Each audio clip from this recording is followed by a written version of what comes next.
Eu gosto de perguntas. Perguntas são extremamente importantes para a gente melhorar, para a gente pesquisar, para a gente buscar, não é? Quando a pessoa tem todas as respostas, ela já não tem o que aprender, ela já não tem o que buscar, não é verdade?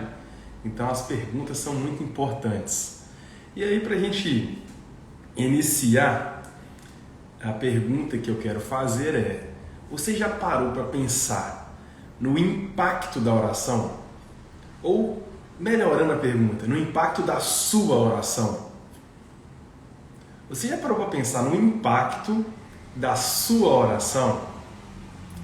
Porque na palavra de Deus, né, quando a gente pega a Bíblia, a gente vê que pessoas são curadas por meio da oração, nós vemos a provisão sendo derramada, nós vemos o relacionamento entre Deus e aquele que está orando sendo estreitado e a graça sendo abundantemente derramada.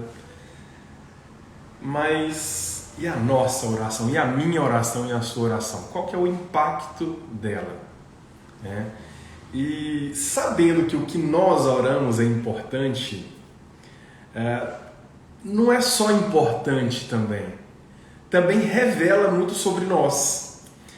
E aí, para a gente buscar, sabe, gente, primeira coisa que eu quero falar com você, não é para julgar ninguém que a gente está falando nada aqui, né?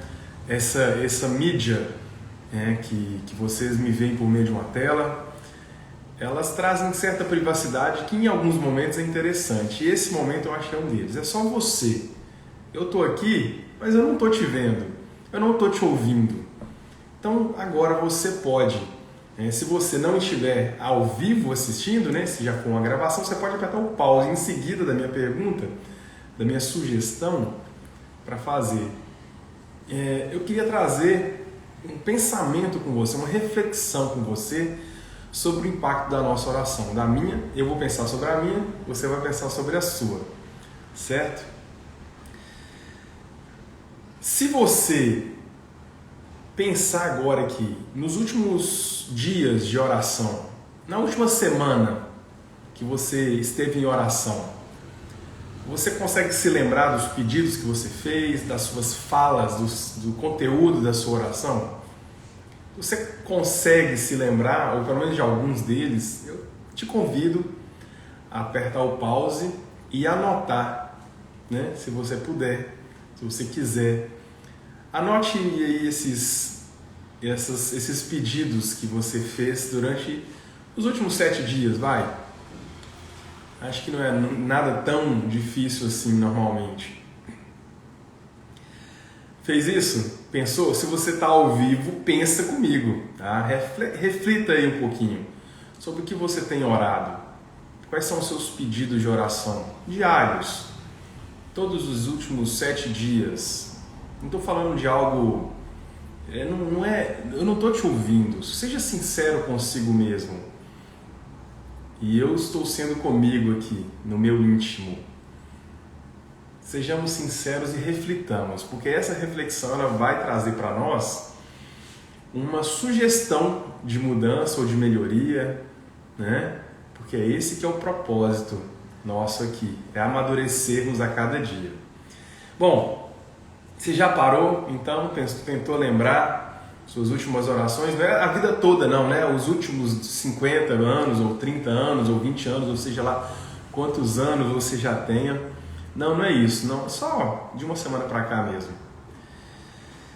Agora, vamos pensar um pouquinho sobre esses pedidos que nós fizemos, que nós anotamos, que nós mentalizamos. E aí? Você orou sobre o quê?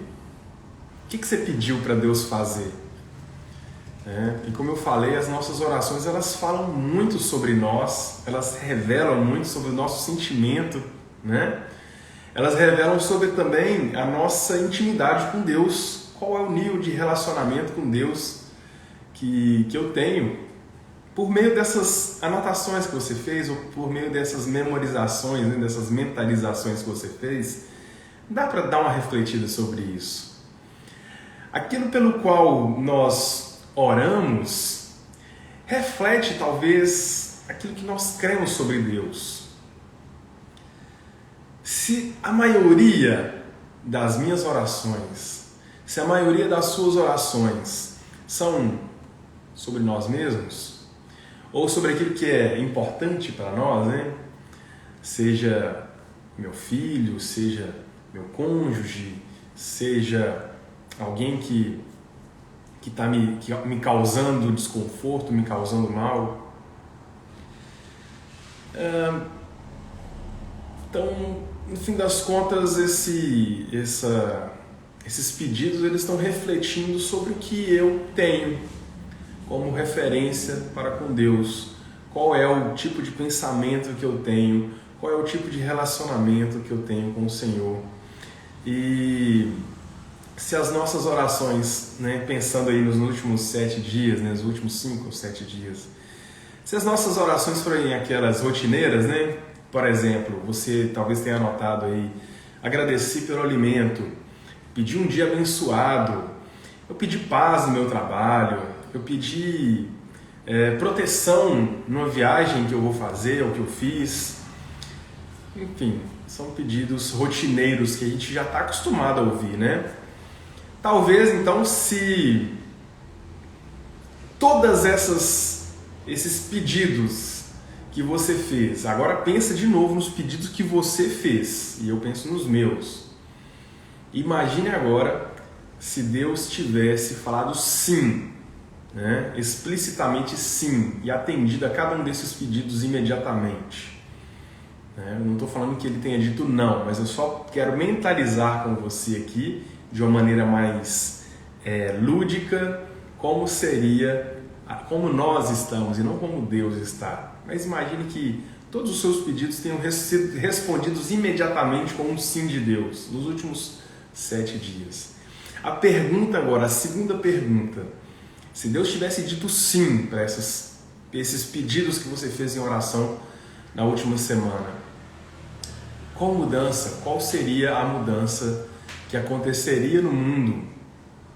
Ou talvez, né, lembrando dessas orações cotidianas, dessas orações rotineiras, você talvez tivesse um alimento abençoado para comer, talvez você tivesse uma semana de paz no trabalho, talvez você tivesse chegado em segurança no seu destino, né, na sua viagem, talvez você até tivesse ganhado uma loteria, não sei, mas qual que seria o impacto das suas orações no mundo? Qual seria o impacto das suas orações? Eu vou falar mais ainda profundo para mim e para você. No reino de Deus. Qual seria o impacto da nossa oração para o reino de Deus?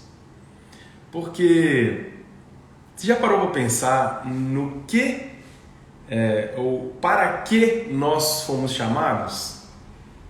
Por que quando a gente nasce de novo, por que quando a gente recebe um novo coração, a gente não simplesmente vai para a glória encontrar com o Pai? Que seria algo maravilhoso. Pensa só, se você recebe uma proposta aqui na Terra de ir para um lugar muito melhor, com todos os seus amigos juntos, aí no caso, se você deixa de sair da cidade onde você está por causa da sua família vai junto com você, e não tem nada que te impeça de sair para um lugar melhor, num país que talvez você queira, ou numa cidade que talvez você queira, ou alguma coisa. A gente vai, porque a gente vê, a gente identifica que é melhor. E o reino de Deus, o céu, é algo maravilhoso, né? Todos nós queremos ir para o céu e nenhum de nós queremos morrer, né? Talvez seja um paradoxo, talvez não. Eu entendo que é simplesmente respeitar aquilo que o Senhor nos propôs aqui na Terra. Mas seria maravilhoso, não sei se você concorda comigo, ir para a glória, maravilhoso. Não pensa em morte, não, pensa numa mudança. É isso que eu estou querendo trazer para você. Imagina que você está indo para uma cidade extremamente rica, cheia de glória, do ladinho de Jesus. É uma coisa maravilhosa, não é? Mas isso não acontece, né? A gente nasce de novo, a gente tem uma experiência com Cristo e continua aqui na Terra. Porque o Senhor Jesus nos comissionou, Ele nos deu uma missão A mesma missão dele foi passada a nós, uma comissão. E essa missão que ele nos trouxe, ela envolve o reino dele. Envolve você e eu juntos em prol do crescimento desse reino. E às vezes, né, a gente fica preso nessas orações rotineiras, talvez por não crer. Né?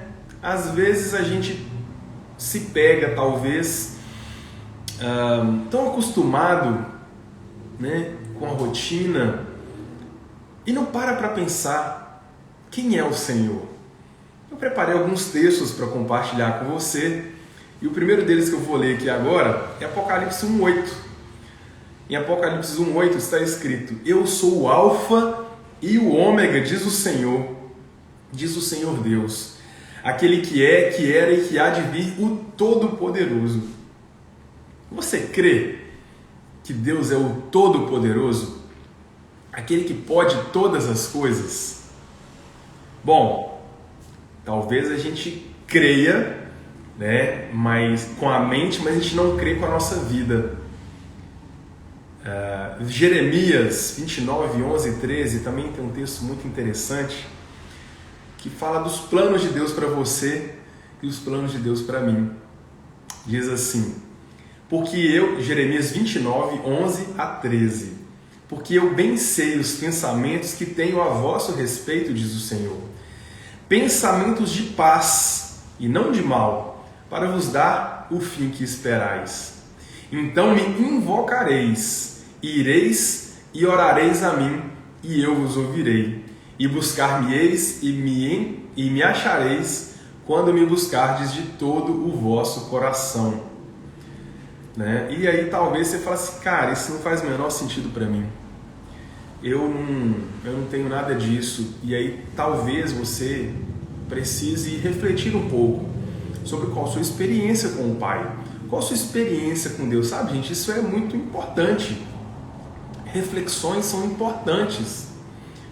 E aí a gente tem que se perguntar também: qual é a minha experiência com Cristo? Eu já nasci de novo? Eu já sou nova criatura? Eis que tudo se fez novo na minha vida, como disse Paulo? O meu coração hoje é um coração inclinado a obedecer? É um coração de carne, como disse Jeremias? Ou é um coração de pedra? Porque a palavra de Deus tem para nós a promessa de que nós receberíamos um coração de carne se nós buscarmos a Deus. Que nós teríamos prazer na lei do Senhor, na lei dela, meditando de dia e de noite. Se não está assim na nossa vida, a gente precisa repensar, a gente precisa avaliar. Mas supondo que você já tem experimentado, você já ouviu a palavra da cruz, você já experimentou o novo nascimento, essa vida nova em Cristo Jesus. Você já experimentou da graça redentora, da graciosa salvação que Cristo trouxe por meio da sua morte, da sua ressurreição e da nossa inclusão com Ele na morte e na ressurreição. Você já crê nisso? Você já experimentou? Show de bola! E aí? Assim mesmo, talvez as suas orações não estejam muito compatíveis com o que deveria, né? Talvez o problema que nós estejamos enfrentando seja um problema vinculado à fé mesmo. Em Marcos 9, 22 e 24, conta a história de um pai que estava pedindo a Jesus que curasse o filho dele endemoniado. A história, quando você vai ler aquilo ali, é triste demais a história, a vida daquele pai, daquela criança. Mas acompanhe comigo, né? O pai, no versículo 22, o pai continua falando um pouco sobre o que estava acontecendo com o filho dele e fala com Jesus, né? Muitas vezes o demônio o tem lançado no fogo e na água para matá-lo. E aí ele fala com Jesus: mas se podes fazer alguma coisa, tem compaixão de nós e ajuda-nos. E Jesus falou assim: se podes? Tudo é possível àquele que crê. Tudo é possível àquele que crê. Esse trecho desse versículo é muito comum de se ver estampado, né, em para-choque ou em adesivos. Mas você parou para pensar que tudo é possível àquele que crê? Que isso é muito além, isso não está falando de você vai conseguir o emprego dos seus sonhos, isso não está falando que você vai conseguir recursos financeiros, isso é muito além. E é isso que às vezes você e eu precisamos atentar, porque enquanto nós estamos trabalhando, e tudo bem, temos que trabalhar, enquanto nós estamos orando por paz no trabalho, a gente tem que orar por paz no trabalho sim, mas a gente não pode se prender somente a isso. A vida é muito mais aqui na Terra. A vida está muito além dessa rotina que nós somos levados a viver. O reino de Deus nos convocou, Cristo nos convocou como membros desse reino, a agirmos em prol desse reino, em favor desse reino, para que esse reino cresça. E as orações que você e eu fazemos fazem parte desta vida que o Senhor nos chama, né? Não orações como essas que a gente às vezes está acostumado a fazer, muito além delas. Ou seja, nós precisamos continuar orando por paz, por bênção, sendo gratos pelo que temos para comer, sim, mas muito além disso. E olha aqui que Jesus falou, né? Tudo é possível àquele que crê. E esse pai, ele fala uma coisa que eu tenho repetido algumas vezes para mim mesmo e convido você também a pensar. Imediatamente o pai do menino exclamou: eu creio, ajuda-me a vencer a minha incredulidade. Eu creio, mas ajuda-me a vencer a minha incredulidade, né? O pastor Horácio e alguns outros pastores costumam trazer um testemunho de um outro pastor que eu não me lembro o nome agora, é alguma coisa Abu Shaim. O Jorge vai saber com certeza. Se você souber, põe aqui no comentário que eu falo o nome do pastor que fala isso. Eu creio e vou crendo até crer, né? A fé é um exercício. Nós precisamos praticar aquilo que o Senhor nos chamou, sabe? A gente fica muito preso a sentimentos, gente. Quando o que o Senhor tem para mim e para vocês é atividade, exercício, execução. E por meio desse exercício, dessa execução, nós podemos sim orar como Jesus orou. Você já parou para pensar que Jesus não precisava de orar porque Jesus é Deus? Que ele poderia fazer uma oração de um jeito diferente? Porque ele é Deus. Como Deus, ele está lá conectado mente com mente com o Senhor, não é? Mas ele orou como você e eu oramos porque ele estava nos ensinando. E nós somos cristãos ou pequenos cristos porque somos seguidores de Jesus. Sabe qual que é o mandamento de Jesus em Mateus 28? Para nós fazermos discípulos de Jesus. E discípulos de Jesus se parecem com Jesus. Nós temos a referência. Sabe qual que é o problema? Às vezes a referência da gente muda. Às vezes a referência da gente começa a ser o cara aqui que tem habilidades XYZ na área que eu acho interessante. E sabe, não há problema em nós admirarmos as pessoas que são referência aqui na Terra em algum aspecto ou outro. O problema é quando elas estão no topo. O problema é quando elas tomam um lugar que não é delas. E isso impacta tanto na nossa vida. Sabe, a oração que a gente faz, ela impacta. De qualquer maneira, ela impacta. Ela vai impactar no mundo. Ela vai impactar ao seu redor. E principalmente, ela impacta em você. Porque a nossa oração, ela reflete o nosso relacionamento com o nosso Deus. E eu convido você, nesse momento, a lembrar de novo sobre o que você tem orado. Quais têm sido os seus pedidos, seus clamores, suas ânsias, seus desejos? Quando você e eu buscarmos a Deus de todo o nosso coração, sabe o que vai acontecer? A vontade de Deus vai se tornar a nossa vontade. Aquilo que Deus quer vai se tornar aquilo que nós queremos, porque nós vamos começar a nos parecer mais com Cristo. E se você acha que talvez não seja para mim isso, eu te falo que o propósito de Deus para mim e para você é esse sim. Porque o propósito de Deus para mim e para você e para todos nós é que nós sejamos uma grande família de filhos e filhas semelhantes a Jesus. Ora, como vamos ser filhos e filhas semelhantes a Jesus se não fizermos aquilo que Jesus fazia, se não tivermos como referência máxima o nosso Pai e Jesus Cristo? Sabe? Reflita comigo, pense, avalie, porque os interesses de Deus são muito maiores que os nossos, os planos dele são muito maiores que os nossos, os sonhos dele são muito maiores que o nosso. E ele tem para nós bênçãos sem medida, muito além daquilo que você e eu entendemos como bênção. Reflita sobre isso, pense sobre isso, converse com o Senhor sobre isso nas suas orações. E principalmente, busque intimidade a cada dia, seja por meio da oração e por meio da palavra, por meio do relacionamento com os irmãos, sabe?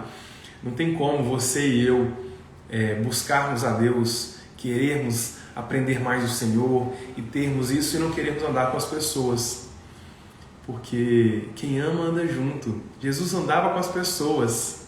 Jesus não era um ermitão isolado no alto de uma grande montanha. Ele e Deus, não. Ele não nos chamou para nos isolarmos também. Ele nos chamou para sermos filhos e filhas semelhantes a Jesus, que tem orações poderosas, orações que curam, orações que trazem a paz, sim, mas não só a mim no meu trabalho quando está tudo difícil, não só a você naquele momento, né, de angústia, mas para o mundo, para as pessoas à nossa volta que ainda não conhecem a Ele. Faz sentido para você? Deus te abençoe e que você e eu tenhamos orações poderosas, não para a nossa glória, mas para a glória de Deus, porque Ele nos ama, Ele cuida de nós e Ele quer que cada dia você e eu pareçamos mais e mais com Jesus.